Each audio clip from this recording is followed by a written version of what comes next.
नमस्ते and welcome to this exciting episode of सैथोलॉजी debunking mythology. सैथोलॉजी के इस एपिसोड में आपका बहुत बहुत स्वागत है।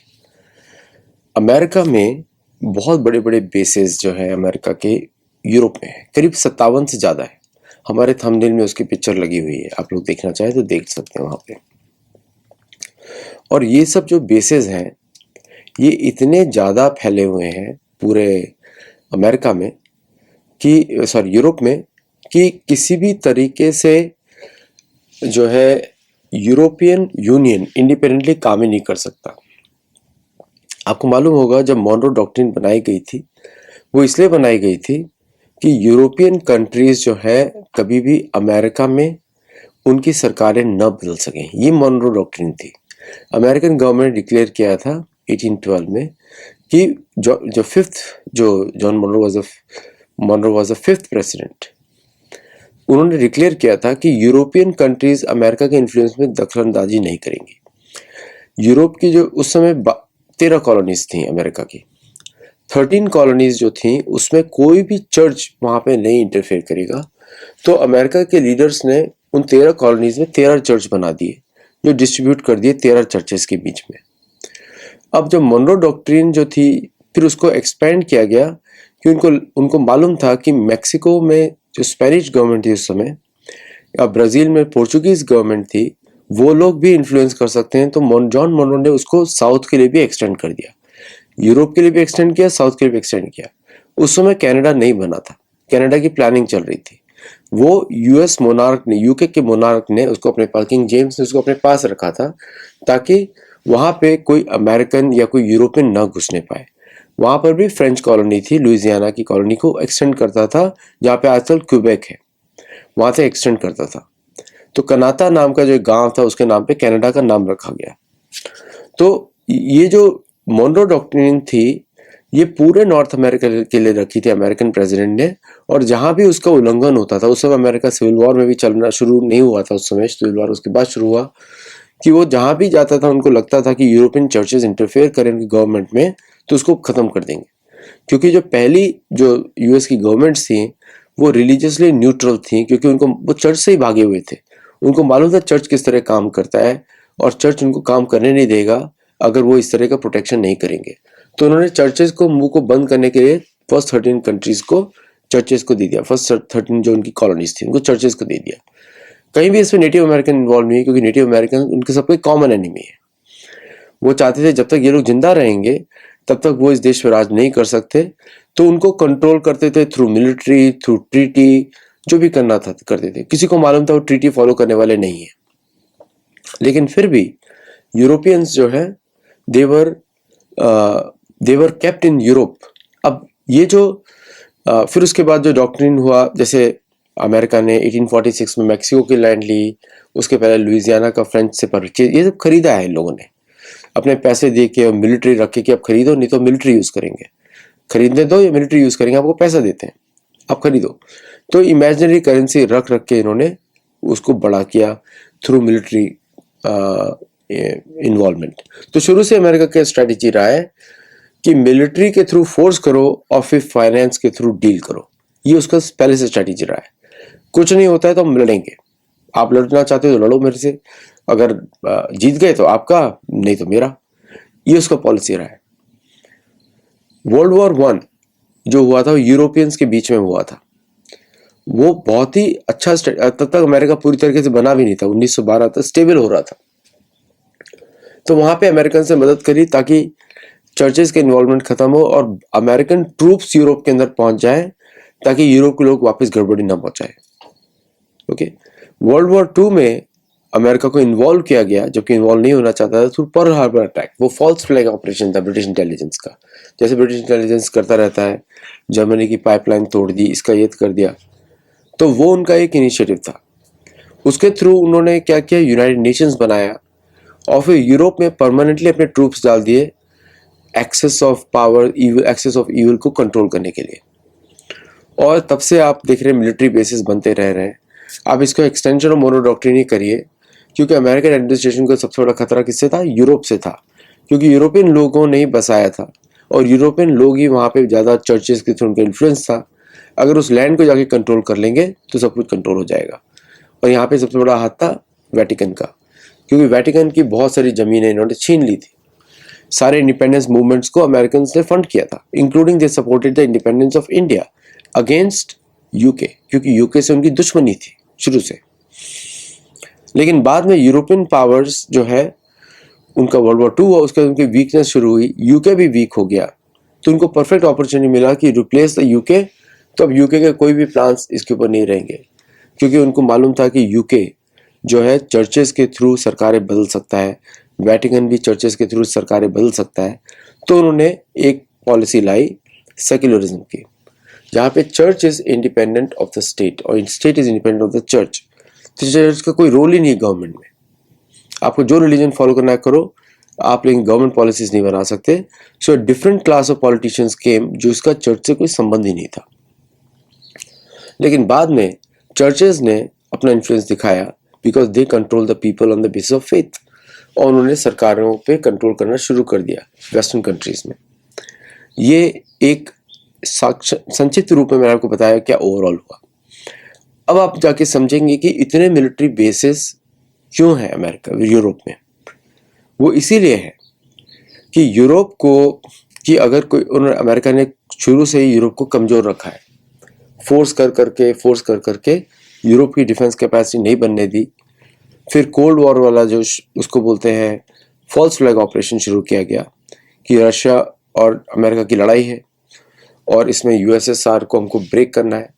और यूरोपियंस के प्लान में ऑलरेडी था 1904 के मैकिंदर हार्टलैंड फिलॉसफी में कि यूरोप को खत्म करना है। That was the fight between the Catholicism versus Russian orthodoxy. Russian orthodoxy was controlling. तो रशिया ने क्या किया, नॉट ओनली डिवीजन किया बट ऑल्सो उन्होंने अपना खुद का चर्च बना दिया। उसको आपको मालूम है कि पूरा का पूरा जार और इस सबका प्रोपेगेंडा चर्च के विरुद्ध ही था, कैथोलिसिज्म के विरुद्ध था। उनको मालूम था कैथोलिसिज्म से किस तरह डेमोग्राफी बदली जाएगी, चाहे गोरे लोग हों चाहे काले लोग हों, क्रिश्चियंस में भी अनेक अनेक डेमोग्राफिक्स होती हैं। और उन्होंने उससे पूरा कंट्रोल किया यूएसएसआर को, और यूएसएसआर को एक झांसा दे के उन्होंने उसको तोड़ दिया 91 में। अब अमेरिका को जरूरत पड़ी और मिलिट्री बेसिस की, फेक रशियन थ्रेट दिखा के। तो रशियन थ्रेट दिखाई गई कि अगर आप ये नहीं करेंगे तो ये हो जाएगा, ये नहीं करेंगे तो ये हो जाएगा। इस तरह यूरोप को कंसोलिडेट किया गया अगेंस्ट रशिया। और जब रशिया को ऐसे कंसोलिडेट किया गया तो अब यूरोप के लिए इम्पोर्टेंट था कि अमेरिकन हेल्प लेना, क्योंकि पूरा मीडिया कंट्रोल था अमेरिका के द्वारा, सब कुछ। अब Russian hoax actual Russian hoax तो यूरोप में हुआ। रशिया आपका एनिमी है, जबकि रशिया जो है 91 के बाद पैसिफिस्ट काफ़ी वीक भी था और पैसिफिस्ट थ्योरी रखता था आफ्टर 1945। वो नहीं चाहते थे कोई युद्ध हो, लेकिन उसको और बढ़ाया गया। उससे अमेरिकन इंडस्ट्री डेवलप हुई, उसमें यूरोपियंस ने इन्वेस्ट किया अपनी सिक्योरिटी के लिए अमेरिकन कंपनीज में। अब यूरोप की हालत ऐसी है कि उसके पास कुछ इंडिजिनस कैपेसिटी नहीं है डिफेंड करने की, न उसके पास न्यूक्लियर बॉम्ब्स हैं, न उसके पास मिसाइल्स हैं। और आपने देखा होगा कि यूके ने किस तरह जर्मनी को लंबे समय तक अपने अंडर रखा है, through by being a loser in the war. और जर्मनी के पास भी कैपेसिटी नहीं है, उसकी इंजीनियरिंग है, उसकी सब चुरा ली इंजीनियरिंग, और अमेरिका को बड़ा किया कि America will provide the security, और सबने सपोर्ट भी किया। और तब तक अमेरिका के पास इतना पैसा भी था कि वो मेंटेन कर सकता था, इसलिए उसके पास इतने बेसिस हैं। देखिए, अगर प्लेन की फ्लाइट लें और रशिया वेस्ट की तरफ आए तो रॉकेट्स कहाँ पे जाएंगे, साउथ अमेरिका की तरफ जाएंगे। रॉकेट्स स्ट्रेट फ्लाई करते हैं, आजकल डायरेक्शन चेंज करते हैं पर ज़्यादा नहीं करते, स्ट्रेट फ्लाई करते हैं। तो ईस्ट की तरफ से या साउथ वेस्ट की तरफ अटैक करता है Russia, I'll go to Central America, Panama के नीचे ही जाएगा। ओके, डायरेक्शन आप देखिए। अगर रशिया को अमेरिका पे अटैक करना होगा तो नॉर्थ की तरफ से अटैक करेगा, because that's how it reaches American mainland. तो जब उनको लगा कि हमारे पास पैसे नहीं है मेंटेन करने के लिए यूरोप का खर्चा, क्योंकि यूरोप के लोग लड़ नहीं सकते, उनका कोई कैपेसिटी नहीं डिफेंड करने का, और हमारे पास भी एक कैपेसिटी नहीं है डिफेंड करने का, तो अमेरिका को बचाने के लिए हमको ग्रीनलैंड चाहिए, क्योंकि मिसाइल तो सीधा वेस्टर्न रशिया से या ईस्टर्न रशिया से सीधा अमेरिका की तरफ आने वाली है। तो देयरफॉर ऐसा नहीं है कि जो आपको मैप्स दिखाते हैं उसमें रशिया जो है साउथ की तरफ मिसाइल फायर करेगा टुवर्ड्स अलास्का, नहीं। अलास्का के लिए रशिया जो है नॉर्थ की तरफ मिसाइल फ्लाई करेगा, then it will reach America. तो इसलिए उनको लगा कि अगर हम लोग ग्रीनलैंड पे ऊपर बेस बनाते हैं which is directly in the flight path of Russian missiles, हमको यूरोप को डिफेंड नहीं कर सकते क्योंकि यूरोप के पास कुछ है ही नहीं। तो यूरोप में डिफेंड करेंगे तो हमारा ही खर्चा ज्यादा हो रहा है, यूरोप तो कुछ डिफेंड करेगा नहीं। तो जब उन्होंने मिसाइल का ट्रेजेक्टरी देखा तो अभी करेक्ट मैप्स का यूसेज हो रहा है, तो it is coming straight to America through Greenland. तो बोला हमको ग्रीनलैंड चाहिए क्योंकि यूरोप पे हम भरोसा नहीं कर सकते। यूरोप तो इज ए डन केस, उसके पास पैसा भी नहीं देने के लिए, गरीबी भी छा रही है, प्लस वहाँ इमिग्रेंट्स भी आ गए हैं, वहाँ की पॉलिसीज भी कैथोलिक चर्च वाली है। तो why should we defend Catholic church? Y?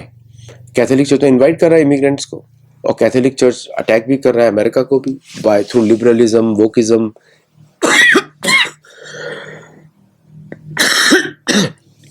तो वो सब तो कैथोलिक चर्च की तरफ से आ रहा है।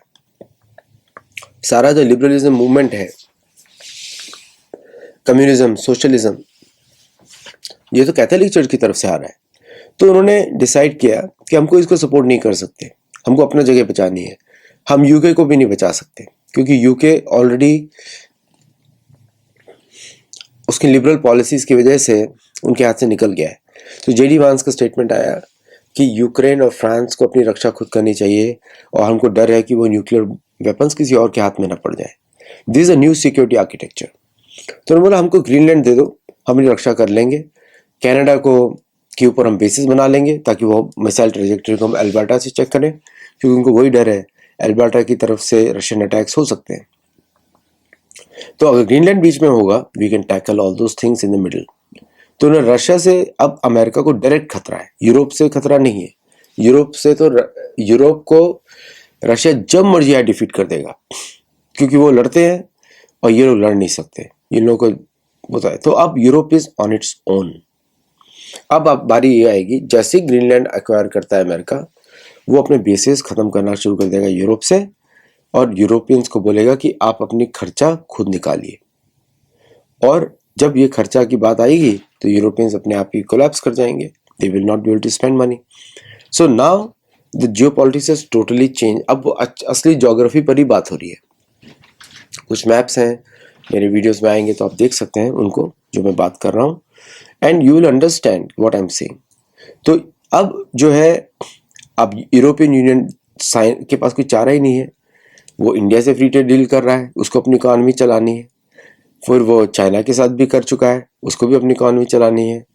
फिर उसके बाद वो अपनी डील कर रहा है बाकी देशों से, और अमेरिका बोल रहा है आप यहाँ पे कुछ नहीं करेंगे, ये वेस्टर्न रीजन हमारा है, यहाँ पे कोई चाइना भी नहीं रहेगा, यहाँ पर कोई इंडिया भी नहीं रहेगा, ना रशिया रहेगा, ना यहाँ पे कोई और कंट्री रहेगा जो ग्लोबल स्टैंडिंग में हो। हमारे दक्षिण का पूरा पार्ट हमारा, ग्रीनलैंड से हम अपनी सिक्योरिटी करेंगे, और हमारे साउथ में जो भी कंट्रीज हैं उन सब पे हम पूरी तरीके से हावी होंगे, पूरी तरीके से हम उनको कंट्रोल करेंगे। इनफैक्ट क्यूबा में हम अपनी गवर्नमेंट बिठा देंगे, वेनेजुएला में उनकी गवर्नमेंट खुद से बैठी हुई है। पूरा ऑपरेशन ही फॉल्स फ्लैग था कि वो वेनेजुएला के लीडर को लेकर आए, अभी उसको माफ़ी देके भेज देंगे, और हम पूरे साउथ अमेरिका में अपने प्रोडक्ट्स को बेचेंगे या उनसे हम कंज्यूम करेंगे, हमको नहीं ज़रूरत है किसी और भी कंट्री की, ये बोला उसने। अब यूरोप के पास चर्च के थ्रू एक ही है, अपराइजिंग क्रिएट करे, डिस्टर्बेंस क्रिएट करे पूरे साउथ अमेरिका में। तो अमेरिका ने उनकी वेटिकन बैंक पे भी उस पर कंट्रोल करना शुरू कर दिया कि आप फंड ही नहीं कर सकते, आपका पैसा इधर आएगा ही नहीं, और आपका पैसा आएगा नहीं तो कुछ हो नहीं सकता वहाँ पे। सो नाउ अब सिचुएशन क्या बन रही है कि अब there is no way can Europe deal with America. अगर यूरोप सैंक्शंस लगाता है अमेरिका के ऊपर, अमेरिका को कुछ फर्क नहीं पड़ता। वो अगर अमेरिका को बोलता है बेसिस हटाओ, तब अमेरिका को बहुत फर्क पड़ता है। लेकिन फिर भी उसको कोई डायरेक्ट थ्रेट नहीं, कोई डायरेक्ट नॉर्थ से है। यूरोप में जो बेसिस थे वो सारे इसलिए थे यूरोप को कंट्रोल करने के लिए। यूक्रेन वॉर में दिख गया उसको कि यूरोप अपने आप को डिफेंड नहीं कर सकता, अमेरिकन ट्रूप्स चाहता है, अमेरिकन टेक्नोलॉजी चाहता है, तो why should they defend something which they don't have money for. तो इसलिए अब यूरोप से भी निकलने की तैयारी अमेरिका कर रहा है। जैसा हमारे शोज में हम लोगों ने ऑलरेडी पीछे भी बात किया था कि यूरोप से निकल रहा है, वेस्टर्न हेमिस्फीयर मतलब अमेरिका को कंट्रोल करेगा, ग्रीनलैंड अमेरिका का, और अमेरिका अमेरिका का जो उसका लैंड है, और उसके साउथ में मैक्सिको कंट्रोल करेगा। एंड ऑल दिस कंट्रीज जो कि अब एक नए तरीके के सिक्योरिटी अम्ब्रेला में रहेंगे, और वो उस किसी के पास भी साउथ अमेरिका में न्यूक्लियर बॉम्ब या टेक्नोलॉजी नहीं मिल सकती, क्योंकि वो मना कर देगा। उसको यही डर है, न्यूक्लियर टेक्नोलॉजी से डर है कि कोई अमेरिका पे अटैक ना करे, इसलिए नेशनल सिक्योरिटी है। सो ये जो पूरा जो इंसिडेंट्स हो रहे हैं, आप इसको इस तरह देखिए कि now we are looking at कि पूरा का पूरा जो सिक्योरिटी प्रायोरिटीज ऑफ अमेरिका सामने आ चुका है, क्योंकि America can not depend on Europe for its own security. आपको समझ में आएगा, इवन बुक्स में भी लिखा है गोल्ड ग्लोरी इन गॉड में, किस तरह रिलीजन्स वॉर्स होते हैं इन लोगों के, और जो रिलीजन्स हैं वो सारे पॉलिटिकल आइडियोलॉजीज हैं, right from the Roman empire. इसलिए आप नेतन्याहू का स्टेटमेंट भी देखा होगा, पहली बार तो हमको रोमन से मार दिया, अब सेकेंड टाइम नहीं होगा, तो Roman empire has to go. तो रोमन एम्पायर शिफ्ट हो रहा है वापस। रोमन एम्पायर जो अमेरिका की तरफ शिफ्ट हुआ था, अब वो वापस यूरोप की तरफ जाएगा, क्योंकि रोमन एम्पायर उसी को रिप्रेजेंट करता है जो लिबरलिज्म, सोशलिज्म, कम्युनिज्म, इन सबको वहीं से आ रहे थॉट्स प्रोसेस सारे। तो ड्रास्टिक चेंज, तो अमेरिका, भारत की फॉरेन पॉलिसी बदल रही है। Bharat is also seeing everybody is separate, west is not one, west is two now. एक है वेस्टर्न हेमिस्फेयर और दूसरा है यूरोप। तो यूरोप के साथ भारत ने डील कर ली, अब वेस्टर्न हेमिस्फेयर के साथ क्या करता है, विल सी। आउटकम हमको मालूम ही है, अमेरिका के साथ डील होगी फॉर विद ए कैविएट कि आप भी इंडियन ओशन रीजन में हम पे फोर्स नहीं कर सकते। So lot of changes happening, good for the world, good for the world, peace world, लेकिन बीच का पीरियड क्योटिक हो जाएगा। एंड तो दैट विल सबको देखना ही पड़ेगा। फिर तो अफ्रीका का क्वेश्चन उठेगा, सबका क्वेश्चन उठेगा।